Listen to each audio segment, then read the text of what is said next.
Hello everyone, welcome to the new world with high thinking. तो दोस्तों, ये हमारा लास्ट वीडियो है। इसमें हम मैक्सिमम टॉप 25 क्वेश्चन डिस्कस करेंगे ऑर्गेनिक केमिस्ट्री के हर एक वैरायटी के। मतलब कोशिश है कि मोस्ट प्रोबेबल क्वेश्चन होंगे जो कि आपके एग्जाम में इसी क्वेश्चन से मैच करता हुआ कॉन्सेप्ट आएगा। ये मैं पूरी कोशिश किया हूँ और लगभग मिनिमम 25 क्वेश्चन होंगे, लेकिन मैं 50 भी करा सकता हूँ, 30 भी करा सकता हूँ। तो इस वीडियो को ना मिनिमम 25 करेंगे, उससे आगे अगर टाइम रहा तो बहुत सारे क्वेश्चन करेंगे, ठीक है ना। लेकिन मैं वही क्वेश्चन कराऊंगा जो PYQ है, नीट में पूछे गए हैं, जेई में पूछे गए हैं और जिसमें कुछ कॉन्सेप्ट है, ठीक है ना। अब एसडी क्वेश्चन तो हम डिस्कस करते आए हैं, PK देखेंगे, के देखेंगे, ये क्वेश्चन देखेंगे, ठीक है ना।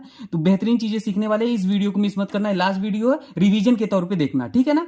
केवल हम ट्रिक और कॉन्सेप्ट देखेंगे, टू द पॉइंट चीजें, ठीक है। चलो इस क्वेश्चन से स्टार्ट करें। ये भी PYQ ही क्वेश्चन है, ठीक है। चलो देखो, इसमें क्या था, डबल बॉन्ड है। अब डबल बॉन्ड है और क्या है हमारा, Cl2 है। तो हमने एक रिएक्शन पढ़ी होगी, हाइड्रोजन से एडिशन ऑफ हाइड्रोजन पढ़ा है ना। कभी डबल बॉन्ड हो और हाइड्रोजन हो, ठीक है ना, तो वहां पे क्या होता है X2, हाइड्रोजन मतलब X2 गिवन हो, ठीक है ना। तो वहां पे क्या होगा, सिंपली 3 मेंबर रिंग बना देते हैं। देखो साइक्लिक मेंबर 3 मेंबर रिंग बनता है। क्या बनता है, देखो ये हाइड्रोजन जो होता है ना, यहाँ पे जाके अटैक कर लेता है। देखो कैसे बनता है, 3 मेंबर रिंग बना दो, यहाँ पे हमने ऐसे बना दिया और यहाँ पे क्लोरीन को हमने ऐसे कर दिया, ठीक है। अब देखो, तो ये साइक्लोहाइलोनियम आयन बनता है। तो अब देखो, मैं आपको मैकेनिज्म नहीं बता रहा हूं, ठीक है ना, क्योंकि कंफ्यूज मत होना। सिंपली याद रखना कि अगर हाइड्रोजन गिवन हो X2, ठीक है, और डबल बॉन्ड की जगह आप बस साइक्लोहाइलोनियम आयन बना देना, ठीक है। 3 मेंबर रिंग बन गया। अब देखो यहाँ पे कार्बोकेटायन बन जाता है, क्योंकि ये लोन X होता है, ठीक है। ये डबल बॉन्ड क्या करता है, ऐसे अटैक करता है, ठीक है। तो यहाँ पे क्या हो जाता है, ऐसा कुछ बन जाता है, सिंपली याद रखो। उसके बाद हमारा देखो यहाँ पे क्या होता है, OH माइनस होता है, ठीक है। OH माइनस होता है, देखो H2O भी गिवन है ना। तो ये क्या करेगा, अटैक करेगा। ये यहां भी अटैक कर सकता है, यहां भी अटैक कर सकता है। तो जहां पे स्टेबल कार्बोकेटायन बनेगा वहां पे अटैक करेगा। तो देखो स्टेबल कार्बोकेटायन कहां बनेगा, ये कार्बन हमारा कौन से कार्बन पे जुड़ा है, एक कार्बन, दो कार्बन, तो ये 2 डिग्री है। ये कार्बन हमारा कितने कार्बन जुड़ा है, एक कार्बन से, एक कार्बन, तो ये 1 डिग्री। तो कार्बोकेटायन की जो स्टेबिलिटी होती है क्या होती है, 3 डिग्री, फिर 2 डिग्री, फिर 1 डिग्री। तो ये वाला जो OH माइनस है वो यहाँ पे अटैक करेगा, ठीक है। अब यहाँ पे कहोगे सर ये नेगेटिव है, तो यहाँ पॉजिटिव तो दिख नहीं रहा, क्यों ऐसे नहीं दिख रहा। देखो जैसे ही अटैक करेगा ना, ये वाला बॉन्ड ऐसे ओपन हो जाता है। तो ये ऐसे ओपन हुआ तो यहाँ नेगेटिव आएगा, ये नेगेटिव पॉजिटिव मिलकर ये न्यूट्रल कर देगा और यहाँ पे हमारा पीछे साइड पॉजिटिव आता है। कॉन्सेप्ट आप हेरो पता है ना, आगे एक साइड नेगेटिव, यहाँ पीछे पॉजिटिव, तो ये नेगेटिव पॉजिटिव मिलकर न्यूट्रल कर देगा। देखो क्या हो जाएगा, सी, ये बॉन्ड टूट गया तो ये Cl पॉजिटिव था और ये नेगेटिव आया, नेगेटिव पॉजिटिव न्यूट्रल हो गया और यहाँ पे हमारा क्या आ जाएगा, OH आ जाएगा, ठीक है, एंटी पोजिशन, ठीक है ना। ये ऊपर ये नीचे, ठीक है। तो क्लियर, कोई दिक्कत नहीं होना चाहिए। थोड़ा सा हम मैकेनिज्म बाद में डिस्कस करेंगे, ऑर्गेनिक रिएक्शन मैकेनिज्म पूरा 50-60 लेक्चर पढ़ाएंगे ना। मैंने GOC और बेसिक ऑर्गेनिक केमिस्ट्री पढ़ा रखा है, फिर ऑर्गेनिक में कभी दिक्कत नहीं आएगी आपको। देखो ये क्वेश्चन है, इस पे मेटा पोजिशन पे हमारा क्या लगेगा, तो केवल इंडक्टिव इफेक्ट लगता है, सिंपल याद रख लो। और ये पैरा पे और आर्थो पे हाइपर कंजुगेशन और इंडक्टिव। अब हाइपर कंजुगेशन क्या होता है, sp2 कार्बन के बगल sp3 कार्बन से जुड़े एटलीस्ट एक अल्फा हाइड्रोजन कहीं दिख जाए तो वहां हाइपर कंजुगेशन होता है, ठीक है। तो देखो यहाँ पे हाइपर कंजुगेशन है, क्योंकि ये sp2 कार्बन है और ये CH3 है, ये हमारा sp3 कार्बन है, 3 अल्फा हाइड्रोजन है, तो यहाँ पे हाइपर कंजुगेशन है। अब देखो एसडी की स्ट्रेंथ हम कैसे निकालते हैं, कंजुगेट बेस बनाते हैं। कंजुगेट बेस कैसे बनता है, जो H+ होता है उसे निकाल दो तो कंजुगेट बेस बन गया। आप कहोगे कहां से H+ निकालेंगे, जो मोस्ट एचडी का H+ हो। मोस्ट एचडी का H+ कौन है, जो ऑक्सीजन से जुड़ा है, इलेक्ट्रोनेगेटिव। तो यहाँ कार्बन आयन बन गया। ये कार्बन आयन जितना ज्यादा स्टेबल होगा हमारा एचडी की स्ट्रेंथ उतना ज्यादा होगा। तो देखो ये +I लगा रहा है, तो कार्बन आयन को स्टेबलाइज कौन करता है, जो -I लगाए, -H लगाए, -I लगाए। और डिस्टेबलाइज कौन करते हैं, +I वाले। तो यहाँ पे तो +H लग रहा है, स्ट्रांग होता है भाई, हाइपर कंजुगेशन तो स्ट्रांग डिस्टेबलाइज करेगा। -H होता तो स्टेबलाइज करता है, तो इसलिए एचडी की स्ट्रेंथ हमारा इसका ज्यादा हो जाएगा, ठीक है। कोई दिक्कत नहीं। अब देखो आपसे कभी Ka का आर्डर पूछ ले, तो जो एचडी की स्ट्रेंथ का आर्डर होता है वही Ka का आर्डर होता है, और pKa का order inversely proportional to Ka होता है, ये याद रख लेना। तो अगर pKa का ऑर्डर पूछे तो उल्टा कर देना, इसका मतलब इस वाले का pKa का ऑर्डर हमारा क्या हो जाएगा, ये वाले का ज्यादा हो जाएगा, ठीक है। COOH, राइटिंग थोड़ा सा रफ हो गया, PKa का ऑर्डर है ये, ठीक है ना, और एचडी की स्ट्रेंथ का ये हो जाएगा, ठीक है। तो चलो अगला क्वेश्चन सॉल्व करते हैं। बहुत सारे क्वेश्चन सॉल्व करने हैं इनके, ठीक है ना, सारे PYQ हुई है, सारे क्वेश्चन एग्जाम में पूछे गए हैं, ठीक है। चलो अगला क्वेश्चन लेते हैं भाई। अगर कार्बोक्सिलिक एसिड कभी आपको दिख जाए, मतलब बेंजोइक एसिड, उसके आर्थो पोजीशन पे कोई भी ग्रुप लगा हो, चाहे वो प्लस वाले हों, प्लस एम प्लस आर या माइनस आर, चाहे minus I M minus R जो भी, या माइनस आई कुछ भी लग जाए, तो उसकी एसडी की स्ट्रेंथ हमेशा ज्यादा होगी। कुछ भी लग जाए हमेशा एसडी की स्ट्रेंथ ज्यादा होगी, क्योंकि आर्थो इफेक्ट होता है, आर्थो इफेक्ट, ठीक है ना। जैसे मान लो हमारे पास क्या लगा है, एक C double bond O H लगा है और यहाँ पे सी एच थ्री लगा है, और यहाँ पे C double bond O H और यहाँ पे NO2 लगा है, तो एसडी की स्ट्रेंथ किसकी ज्यादा होगी, इसकी ज्यादा होगी, क्योंकि यहाँ पे आर्थो इफेक्ट लग रहा है, ठीक है। ये इस पे मत जाना, ठीक है। तो ये चीजें बेसिक बेसिक बातें आप याद रख लेना। चलो अगला क्वेश्चन सॉल्व करते हैं, ठीक है। अगला क्वेश्चन, इसमें बेसिक स्ट्रेंथ बताना था, ठीक है। तो अब बेसिक हम सारे एक्सेप्शन वाले भी केस थोड़ा ले रहे हैं। तो देखो एनिलीन पे, एनिलीन क्या होता है, ये होता है, ठीक है। एनिलीन पे अगर कभी आर्थो पोजीशन पे कोई ग्रुप लग जाए तो उसकी बेसिसिटी घट जाती है, हमेशा याद रख लेना, लोएस्ट हो जाती है। तो देखो अब बेसिक स्ट्रेंथ में आप क्या देखोगे, एसडी का उल्टा कर दो सिंपली। तो देखो बेसिक स्ट्रेंथ आप पैरा वाले का सबसे ज्यादा होगा, ठीक है।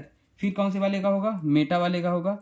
फिर कौन से वाले का होगा, फिर देखो मेटा हो गया, पैरा हो गया, फिर मेटा हो गया, फिर हमारा क्या हो जाएगा, एनिलीन। एनिलीन है कहीं पे, हाँ ये है एनिलीन, ठीक है ना। और फिर उसके बाद क्या हो जाएगा, आर्थो वाले का। आर्थो वाले का मैंने बोला क्या होता है, ortho substituted aniline is always less basic than other, okay. So are you understand, ये this is the important point.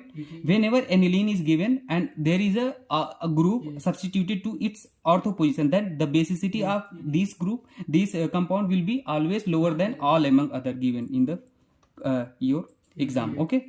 तो मैंने क्या बताया, थोड़ा सा अंग्रेजी बता दिया इसलिए क्योंकि अंग्रेजी वाले भी यहाँ पे देखते हैं थोड़ा थोड़ा, तो ये चीज याद रख लेना, ठीक है। तो पैरा, फिर मेटा, फिर एनिलीन, फिर आर्थो। कॉन्सेप्ट क्या है बेसिसिटी का, लोन पेयर की अवेलेबिलिटी जहां पे बढ़ती है वहां पे हमारा क्या होता है, बेसिसिटी बढ़ती है, ठीक है, याद रख लेना। लोन पेयर की अवेलेबिलिटी कौन बढ़ाते हैं, जो प्लस वाले, प्लस एम प्लस आर या प्लस आई, क्योंकि ये इलेक्ट्रॉन डोनेटिंग ग्रुप होते हैं। इलेक्ट्रॉन डोनेट करेंगे तो लोन पेयर की अवेलेबिलिटी बढ़ती है, लोन पेयर की अवेलेबिलिटी बढ़ेगी तो हमारा क्या हो जाएगा भाई, इलेक्ट्रॉन मतलब बेसिक स्ट्रेंथ बढ़ जाएगा। अब लोन पेयर की अवेलेबिलिटी यहाँ पे कैसे बढ़ी ये तो पता है, यहाँ पे हमारा केवल आई इफेक्ट लगेगा, यहाँ पे प्लस एच प्लस आई लगेगा, तो ये plus H strong electron donate करेंगे, यहाँ पे लोन पेयर की अवेलेबिलिटी बढ़ाएगा नाइट्रोजन पे, ठीक है। यहाँ पे केवल इंडक्टिव से बढ़ा रहा है, और ठीक है। और मेटा पे हम यहाँ पे तो भाई हमने अलग केस एक्सेप्शन केस लिख दिया। एनिलीन पे तो हमारा कोई बढ़ा ना रहा है ना घटा रहा है, तो इसलिए एनिलीन है यहाँ पे। मेटा पे एटलीस्ट एक आई से तो बढ़ रहा है, ठीक है, लोन पेयर की अवेलेबिलिटी, पर आर्थो पे नहीं। तो ये चीज बातें याद रखना है बेसिक स्ट्रेंथ में, ठीक है, हमेशा याद रख लेना है भाई, ये बहुत इंपॉर्टेंट चीज है। अच्छा एक चीज और याद रख लेना, कभी कार्बन से ग्वानिडीन मतलब 3 नाइट्रोजन, मैं एग्जैक्ट स्ट्रक्चर नहीं बता रहा हूं, लेकिन कार्बन से ऐसे डायरेक्टली 3 नाइट्रोजन जुड़े हो तो उसकी बेसिसिटी हमेशा सबसे ज्यादा होगी, ठीक है, बेसिसिटी हमेशा सबसे ज्यादा होगी, इसे ग्वानिडीन बोलेंगे। और अगर 2 कार्बन जुड़े हैं एक कार्बन से तो उसे एमिडीन बोलेंगे। पहले ग्वानिडीन आता है फिर एमिडीन आता है, तो कहीं भी एक कार्बन से 3 नाइट्रोजन दिख जाए, डबल बॉन्ड कुछ भी, मतलब बस 3 नाइट्रोजन देखना, ठीक है, तो उसकी बेसिसिटी सबसे ज्यादा होती है, ठीक है, याद रखना, ये सब बातें बहुत इंपॉर्टेंट बात है, ठीक है। आगे देखो अब एक्सेप्शन केस और याद रखना है, जो अल्कोहल होता है उसकी एसिडिटी हमेशा H2O से ज्यादा होती है, लेकिन एक ऐसा केस है जहां पे H2O हमारा क्या होता है, मेथेनॉल से ज्यादा एसिडिक होता है, ठीक है, याद रखना। मैंने उल्टा लिख दिया यहाँ पे, जो मेथेनॉल होता है ना वहां पे H2O का एक केस में एक्सेप्शन केस है ज्यादा। मैंने बोला अल्कोहल की एसिडिटी हमेशा क्या होती है, कम होती है, उल्टा लिख दिया, किससे, H2O से, ठीक है। लेकिन एक केस में जो अल्कोहल की एसिडिटी होती है मेथेनॉल में, वहां H2O से ज्यादा हो जाती है, बस ये याद रख लेना, ठीक है ना। अब एसिडिटी तो पढ़ ही ली है, लेकिन जो इंपॉर्टेंट बात है ना याद करने वाली, जहां पे क्वेश्चन आ सकते हैं वही मैं बता रहा हूँ, ठीक है। ये अगला क्वेश्चन हो गया। चलो आगे बढ़ते हैं, आगे का क्वेश्चन मैं दूसरा लिखता हूँ फिर आपको बताता हूँ। इसमें अगर मान लो एसिडिटी पूछे तो याद रख लेना, ये सल्फोनिक एसिड ज्यादा होता है, फिर पिक्रिक एसिड होता है, फिर स्क्वायरिक एसिड होता है, ठीक है, इसमें आप फंस सकते हो, तो याद रख लेना, ठीक है ना। ये सब इंपॉर्टेंट बातें हैं इसलिए मैं आपको बता रहा हूँ, ठीक है, हमेशा याद रख लेना। चलो आगे बढ़ते हैं, नीट का क्वेश्चन लेते हैं, एक PYQ करते हैं, ठीक है। मान लो आपके पास ये है, अब हाइड्रोजन को मैं नहीं बना रहा, आप छोटे बच्चे नहीं हो, ठीक है। ये हो मिथाइल लग गया, और C कार्बोकैटायन C। अगर पूछे कि इसमें दोनों में कौन सबसे ज्यादा स्टेबल कार्बोकैटायन है, ठीक है, ये नीट का ही क्वेश्चन था। तो स्टेबल कार्बोकैटायन कैसे देखो, कार्बोकैटायन के बगल वाले कार्बन से जितने हाइड्रोजन जुड़े हैं उसे देख लो। यहाँ पे 2 हाइड्रोजन है, ठीक है, यहाँ पर एक भी नहीं, यहाँ पर 2 हाइड्रोजन है, 3 हाइड्रोजन है, ठीक है।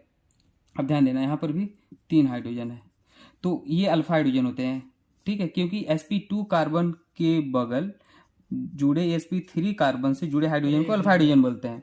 ठीक है। तो जो कार्बोकैटायन की स्टेबिलिटी जैसे देखते हैं वैसे फ्री रेडिकल की देखते हैं। अगर मान लो यहाँ रेडिकल दिया होता तो भी स्टेबिलिटी एक ही जैसा आता, ठीक है ना। तो कार्बोकैटायन को रेडिकल ही मान के स्टेबिलिटी सॉल्व किया करो जैसे ऐसे होता, ठीक है ना। तो देखो यहाँ पे कितने अल्फा हाइड्रोजन है, 2 और 5, और यहाँ पे कितने अल्फा हाइड्रोजन है, इस 3 ही है, 3 ये अल्फा हाइड्रोजन है, 3 ही है ना। तो इसके अल्फा हाइड्रोजन ज्यादा इसलिए इसकी स्टेबिलिटी ज्यादा। नीट 2019 में पूछा गया था, ठीक है ना। और रेडिकल में भी अगर दिया होता तो इसी की स्टेबिलिटी ज्यादा होती, ठीक है। यहाँ पे ऐसे कोई दिक्कत नहीं। चलो आगे बढ़ते हैं, ठीक है। अगला क्वेश्चन, ठीक है, ये 2018 का क्वेश्चन है नीट का। चलो इसे सॉल्व कर लेते हैं। NO2 और यहाँ पे मान लो Y लगा है, H लगा है। लिख लेता हूँ पहले ताकि टाइम वेस्ट ना हो। ये 2018 में पूछा गया था, ठीक है। इसमें बोला था कि मोस्ट स्टेबल कार्बोकैटायन कौन है। तो कार्बोकैटायन को स्टेबिलिटी कौन बढ़ाते हैं, जो प्लस M लगाएं, प्लस R लगाएं, प्लस H लगाएं, ठीक है। अब देखो तो यहाँ पे आपको NO2 minus I minus M लगाने वाले लगाए हैं, मतलब सब में लगाए, कॉमन है। तो अब देखो, अब दूसरा चीज देखो, अब यहाँ पर कार्बोकैटायन है, यहाँ पर कार्बोकैटायन है, यहाँ पे कार्बोकैटायन है, यहाँ पे कार्बोकैटायन। देखो ये NO2 कार्बोकैटायन, ये माइनस I और माइनस M लगा रहा है। तो भाई कार्बोकैटायन तो दूर रहना चाहेगा ना, क्योंकि माइनस I माइनस M को तो कार्बोकैटायन पसंद नहीं होता, तो वो तो दूर रहना चाहेगा। तो ये तो भाई कभी मोस्ट स्टेबल नहीं हो सकता, ये भी नहीं हो सकता क्योंकि ये बगल में ही है। अब इन दोनों में बात फंसती है। तो देखो इसमें और इसमें देखोगे तो इसमें तो हमारा कार्बोकैटायन यहाँ पे क्या लग रहा है, थोड़ा सा इसके माइनस I माइनस M के पास में ही है कार्बोकैटायन, और ये कार्बोकैटायन थोड़ा दूर है। तो हमेशा कार्बोकैटायन को नहीं पसंद है ना माइनस I माइनस M, तो दूर रहना चाहेगा, तो मोस्ट स्टेबल ये वाला होगा, ठीक है। 2018 का क्वेश्चन है। चलो आगे बढ़ते हैं, ठीक है। आगे वाला ये भी नीट का ही क्वेश्चन है, 2015 में पूछा गया था। रेडिकल वाला आ गया, देखो अब रेडिकल वाला आ गया, ठीक है। आराम से कर लेना। ये दिया था, पूछा था, इसमें बताओ कौन सा हाइपर कंजुगेशन शो करेगा। तो हाइपर कंजुगेशन अभी बताया, sp2 कार्बन से बगल sp3 कार्बन जुड़े हाइड्रोजन को हाइपर कंजुगेशन कहते हैं। तो देखो यहाँ है रेडिकल मतलब कार्बोकैटायन मतलब sp2, ठीक है। अब देखो यहाँ पे तो कोई अल्फा हाइड्रोजन दिख ही नहीं रहा है, नो अल्फा हाइड्रोजन, क्योंकि कार्बन ही कार्बन दिख रहा है। यहाँ पर अल्फा हाइड्रोजन दिख रहा नहीं, इसके बगल ये कार्बन के 4 बॉन्ड पूरे हैं, हाइड्रोजन दिख ही नहीं रहा। यहाँ पे देखो ये रेडिकल, इसके बगल ये मिथाइल है और यहाँ पे हाइड्रोजन दिख रहा है, तो ये हाइपर कंजुगेशन शो करेगा, ठीक है ना। और एक एग्जांपल और था, इसमें पीएच लिखा था ऐसे, पीएच, तो इसमें भी तो नहीं हो रहा है हाइपर कंजुगेशन, ठीक है, तो याद रखना। चलो आगे बढ़ते हैं, ठीक है। अगला स्टेबिलिटी का क्वेश्चन हम देखते हैं भाई। अगला मान लो, चलो जेई मेंस का ले लेते हैं क्वेश्चन। ये जेई मेंस में था, एरोमेटिसिटी भी क्लियर कर देता हूँ। बताया तो बहुत वीडियो में हूँ, मैंने पढ़ा रखा है जीओसी ट्रिक एंड टिप्स सब कुछ, पर यहाँ भी देखो इसे थाइपिन भी बोलते हैं, एंथ्रासिन, सब कुछ दिया है, ठीक है।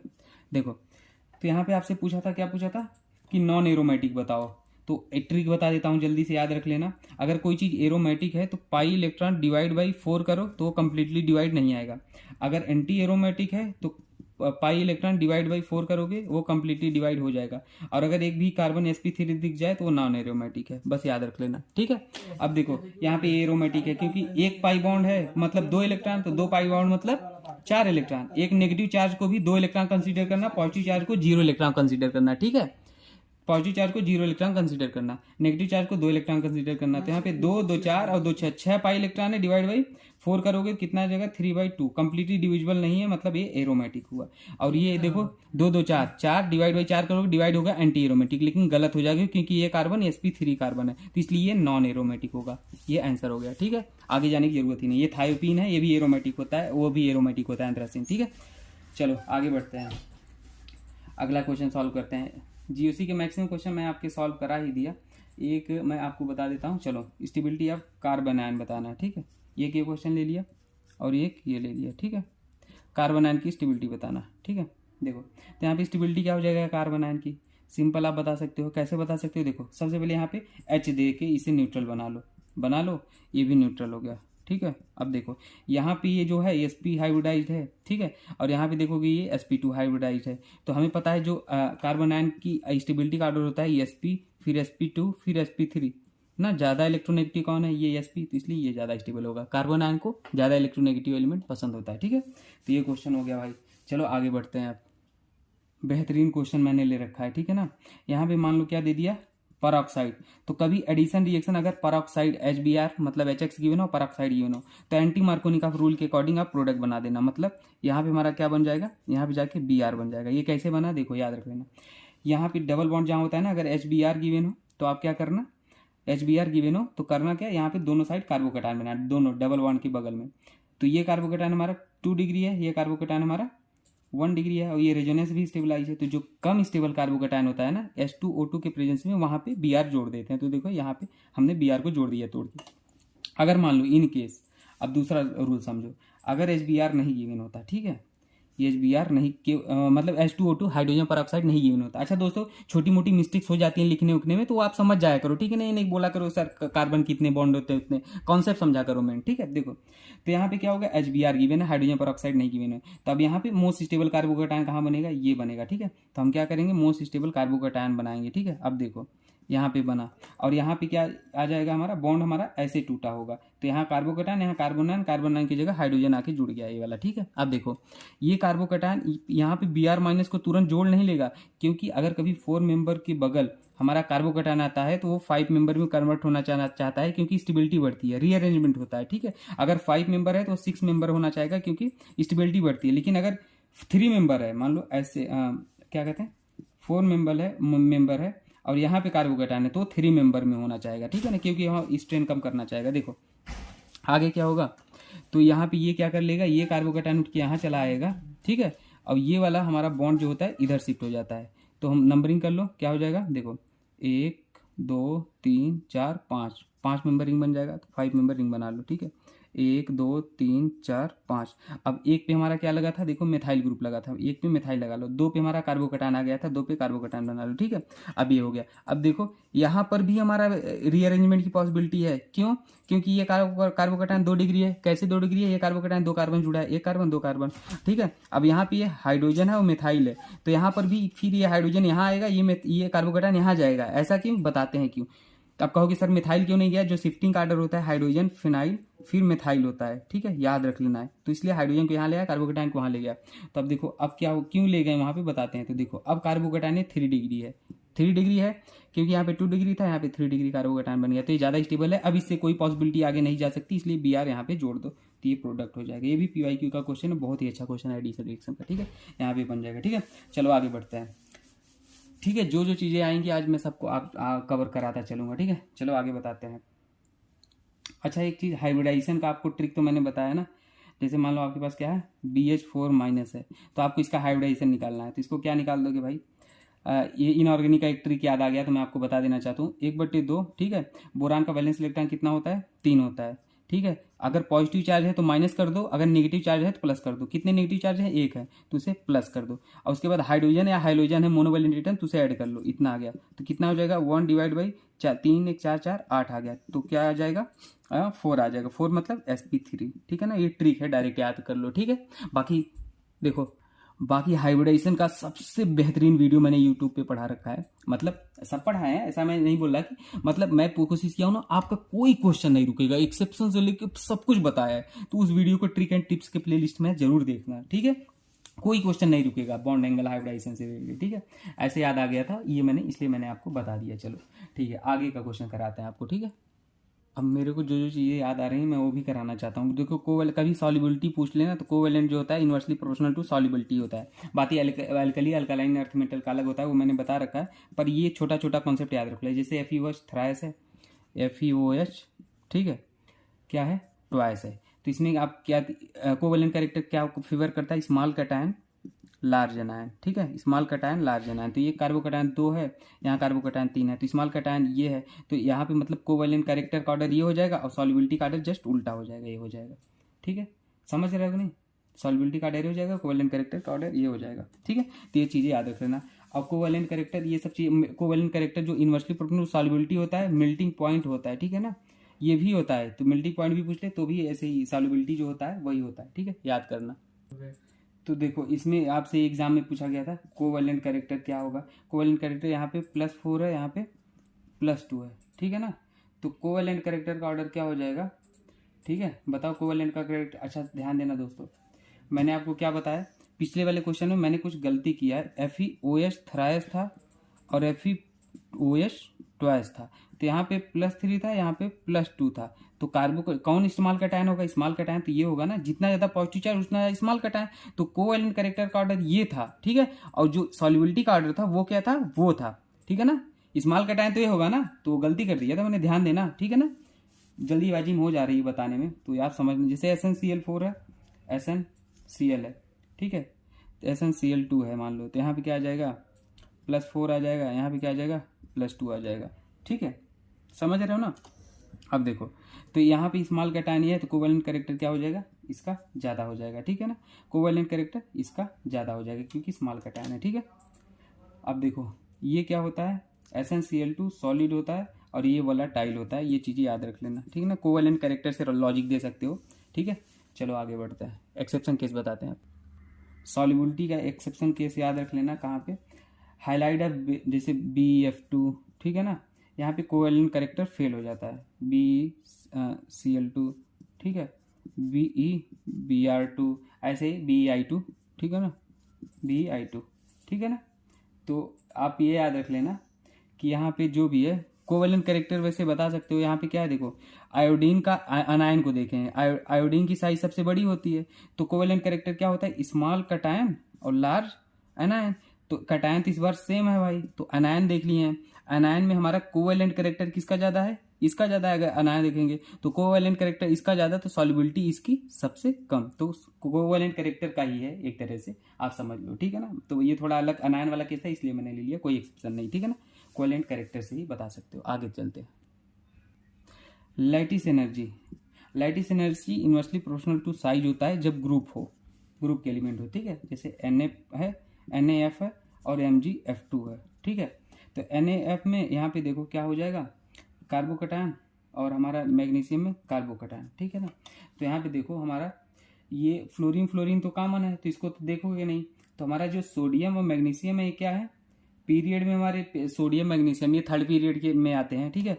तो यहाँ पे अगर पीरियड की बात हो तो पीरियड में हमारा आप क्या कहोगे, बोलो, साइज को नहीं देखोगे, पीरियड में आप चार्ज देख लेना, ठीक है ना, पीरियड में देखो क्या देखना है ना, चार्ज देखना है ना, ठीक है, याद रख लेना। तो पीरियड के तुम्हारा जो ऑर्डर हो जाएगा लैटिस एनर्जी का वो ये हो जाएगा।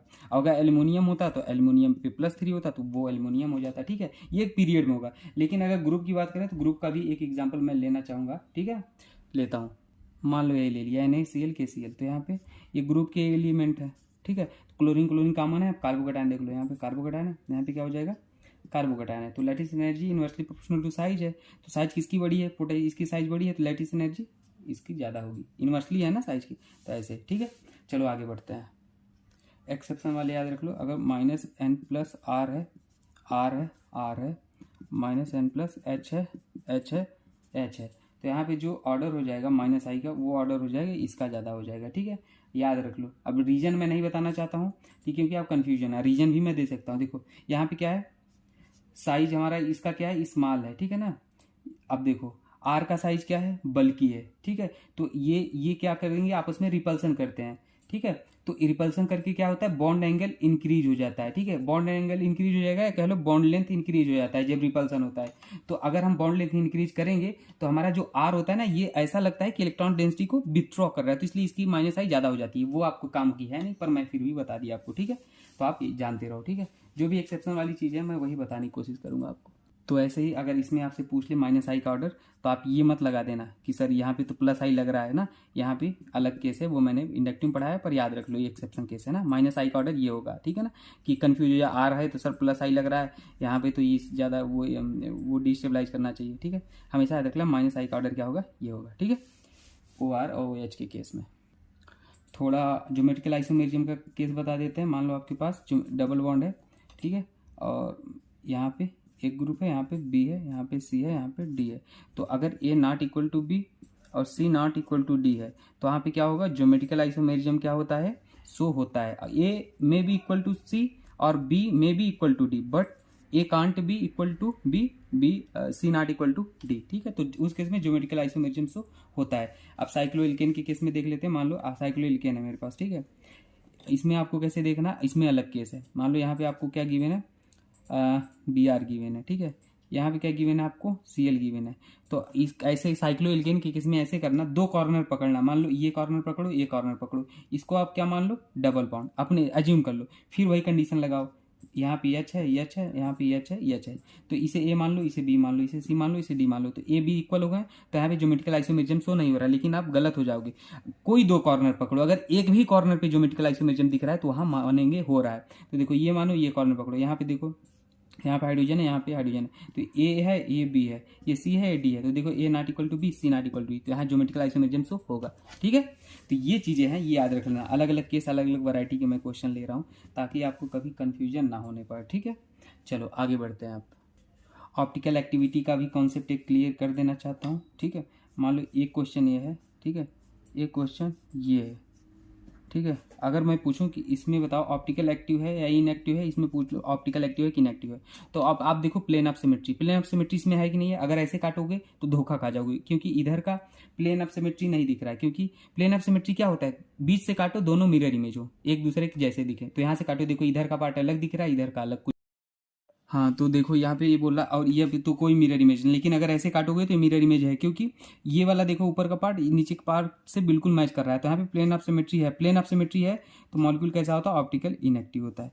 तो मैंने ट्रिक ही बता रखा है, plane of symmetry absent, NCO, ये ट्रिक है। अगर प्लेन ऑफ सिमेट्री अब्सेंट है तो मॉलिक्यूल नॉन सुपर इम्पोजिबल होगा, कायरल होगा, ऑप्टिकल एक्टिव होगा। ठीक है, इसका उल्टा कर देना अगर प्रेजेंट है तो देखो यहाँ पे हमारा क्या है, यहाँ पे हमारा प्लेन ऑफ सिमेट्री ऐसे भी नहीं है, क्योंकि ये देखो वेज पे है, डैश पे है, और ऐसे भी नहीं है, तो ये प्लेन ऑफ सिमेट्री एब्सेंट है। मतलब मॉलिक्यूल कैसा होगा हमारा, सुपर इम्पोजिबल होगा, ए कायरल होगा, ऑप्टिकल क्या हो जाएगा, एक्टिव हो जाएगा।